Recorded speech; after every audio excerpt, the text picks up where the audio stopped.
did Liverpool, that was balling from the beginning of the season up until this point, miss out on the Champions League, miss out on the FA Cup, lost the Carabao Cup to Newcastle United, and there's even a chance, although very, very slim, that they could miss out on winning the Premier League as well, even though that is not so likely. But it is looking like Liverpool right now is having a hard luck, because how do you explain this?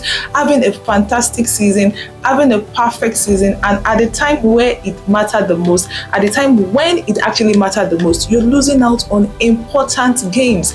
It is so crazy, honestly. And at this point, I think Mosalah can literally just kiss the Ballon d'Or goodbye, because a lot of people were making case for him that, oh, why is Mosalah not being included in the Ballon d'Or race and all of that stuff. But I think now you guys can see that Mosalah cannot win the Ballon d'Or, at least not for this season, you understand. But then again, before I move on to talk about other things, because a lot of things actually happen in the world of football this weekend, moving on into the international break. Newcastle United winning their first trophy, their first major trophy in like 70 years. Jesus of Nazareth. I cannot honestly believe that Newcastle United won that game yesterday. Honestly, to be very fair, I expected Liverpool to win. Thinking about the fact that, I mean, they just got knocked out of the Champions League by PSG on hard luck. So I was thinking Liverpool was going to go into that game that day, and play their hearts out and at least win this Carabao Cup for their fans. But of course, if you watch that match, you would actually see that Newcastle United actually showed more character, showed more hunger, that they wanted that Carabao Cup. And I don't blame them. I mean, they've not won any major trophy for the last 70 years. So will you blame them? You will not blame them. So Liverpool fans, just take heart. This time around, they are walking alone. And if you don't, and if people are not careful, that's Premier League.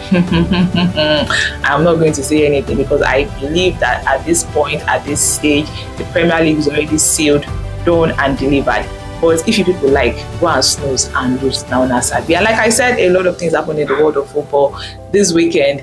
Moving on into the international break, we also had Real Madrid playing their La Liga game, and of course Carlo Ancelotti and the whole of the Real Madrid team were not happy about it, because let's think about it. They just played their Champions League game against Atletico Madrid, the second leg. They barely had enough time to rest, and according to FIFA and the UEFA rules and everything, I think they are to allow at least a minimum of 72 hours of rest before a team goes into another game.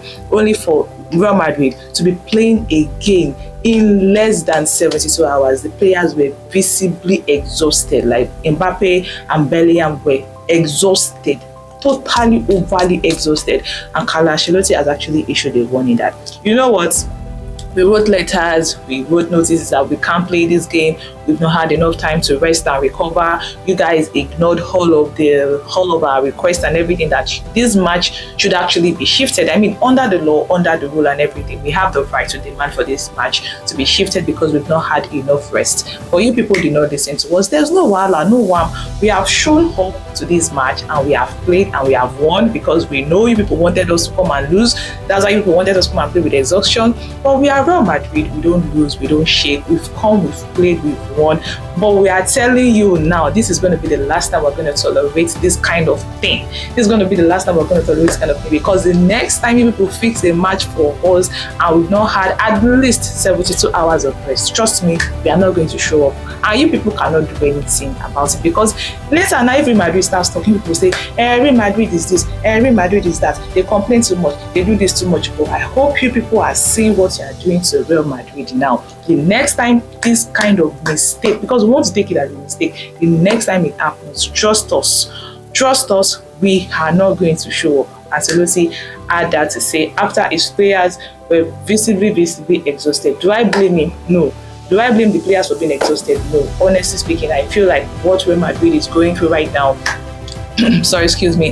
I feel like what Real Madrid is going through right now in the La Liga is not honestly fair. I feel like, they are against them in a way, but I'm not going to talk much on it because, it's not my jurisdiction.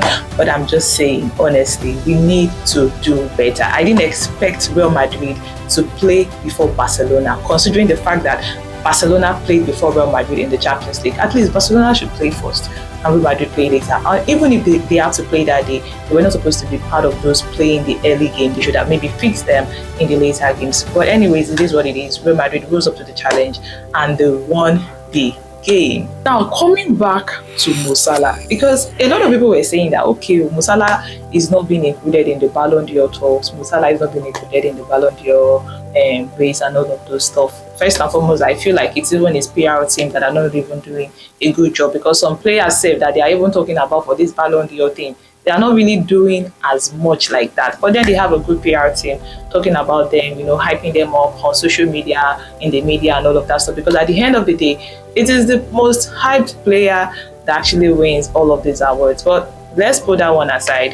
Mosalah has not really been turning up in big games. When I say big games, I mean like games like in Champions League, in finals, you know, all these deciding games. Mosalah has not really been turning up. In the Premier League, yes, it's the GOAT, he's trying his best and all of that stuff. But in big games, like just imagine in the Carabao Cup final against Newcastle United, not a single shot. I mean, not even a shot on target. Shot at all. We're not even talking about the shot on target this time around.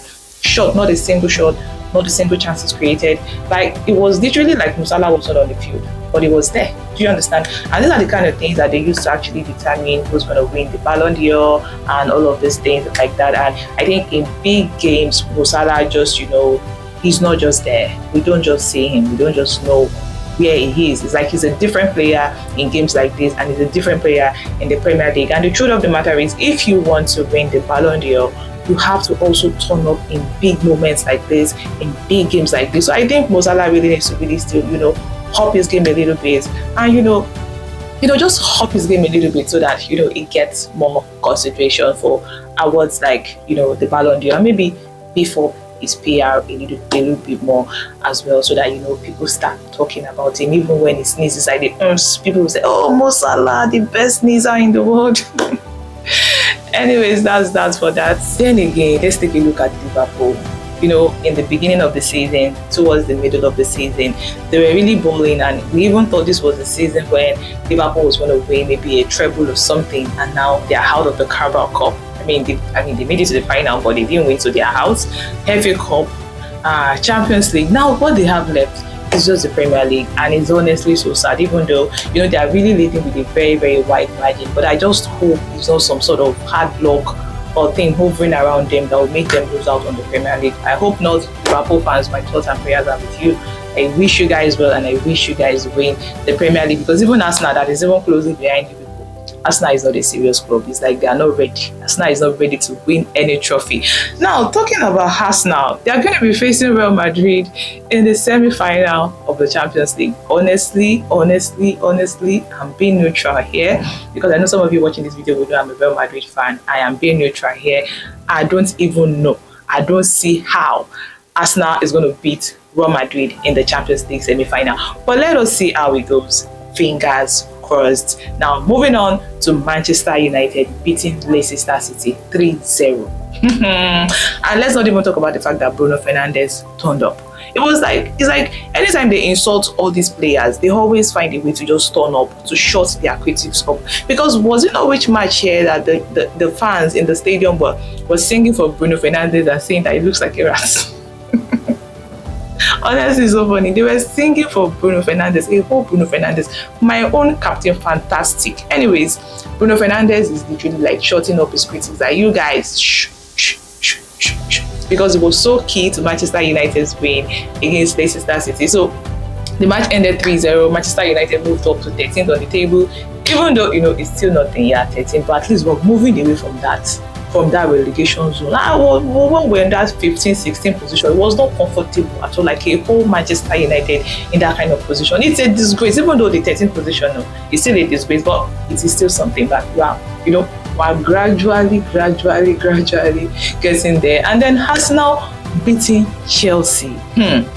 Arsenal is trying to tell us that they are serious, but even though we know, now these guys. Anyways, it is what it is. What do you guys think about everything that has gone on? I mean, that has happened in the world of football over the weekend right now? Let me know in the comment section. Oh, and before I leave, let me remind you guys that Cristiano Ronaldo has been called up by the Portugal national team. I think I'm going to talk about this in another video. Like I said, I don't want this video to be too long. Maybe this will enter my next video. But Cristiano Ronaldo was called up for the national team, for the Portugal national team.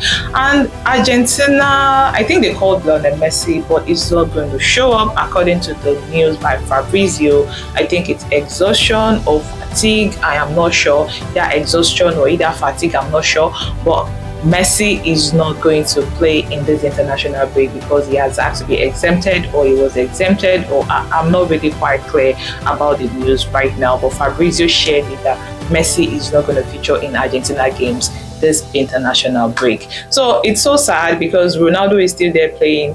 Messi, does that mean the GOAT debate is over? Does that mean Ronaldo is now the ultimate GOAT? I leave you guys to decide that. I don't know about that. And also something really funny that I find funny. Let me just tell you guys about it. Fabrizio posted and said that Cristiano Ronaldo followed Endrick on Instagram. And I'm like, is that supposed to be news? Well, it has to do with Cristiano Ronaldo, the most followed man on earth. So I guess it is news. I don't even know how I'm supposed to feel about that news. Anyways, Ronaldo followed Endrick, but that's not even why I'm telling you guys Ronaldo followed Endrick. I'm telling you guys that because Endrick has been called up to replace Neymar in the Brazilian national team. You guys remember Neymar was called up, but he picked up injury from nowhere. We don't even know where the injury came from. A lot of people were even saying, no, anytime his sister wants to do birthday, Neymar will just go and form one injury like that. We don't know if it's a coincidence or that's the real thing. Anyways, Neymar has asked to be excused from the Brazilian national team this international break because of this injury, and Endrick has been called to come and take Neymar's place. Since Neymar is not going to be available, somebody else will take his place. So Endrick has been called upon to come and take Neymar's place, in the national team for this international break. The rest of the team, I'm going to be dropping it for you guys in my next video. I just, that one just came to my mind. I'm like, okay, I didn't prepare it. Anyways, thank you guys for staying and watching up until this point, even though. Thank you so much. Don't forget, tap on that subscribe button, thumbs up please, very important. It helps YouTube algorithm show this video to more people like you, so that you guys can come and join the family, so that we can have more fun over here. And feel free to drop your thoughts, your reactions and everything in the comment section. And I think that's about that for now in this video, because I don't want this video to be too long. And that'll be all for now. Thank you. I'll see you guys in my next video. Bye.